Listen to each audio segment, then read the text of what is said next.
Dans les mouvements de mécanique céleste, c'est-à-dire l'étude des mouvements des astres, la Terre met 24 heures pour faire un tour sur elle-même, c'est-à-dire une journée.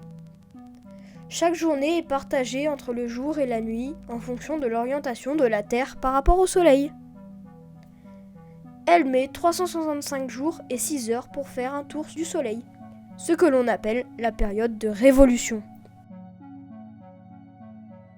Si la Terre tournait de façon bien droite, les jours et les nuits seraient égales et il n'y aurait pas de saison. Cependant, elle est inclinée de 23,44 degrés et c'est cette inclinaison qui va faire que les jours et les nuits soient plus courts ou plus longs et que ce mouvement autour du Soleil donnera les saisons.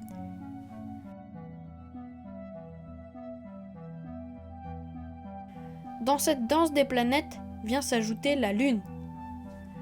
Elle met environ 27 jours pour tourner autour de la Terre, et dans ce circuit infini, il arrive parfois que les trois astres s'alignent entre eux, c'est ce qui provoque une éclipse.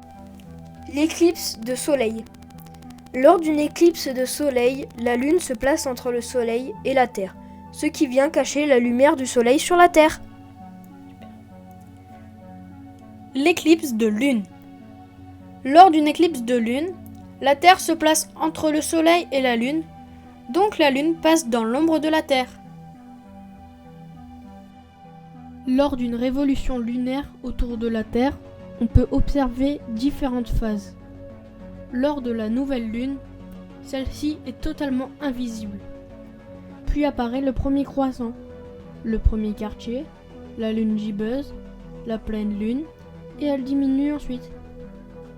On peut retenir facilement si la Lune est croissante ou décroissante en ajoutant une petite barre sur son croissant. Ainsi, si l'ensemble forme la lettre P, alors il s'agit des premiers croissants et quartiers.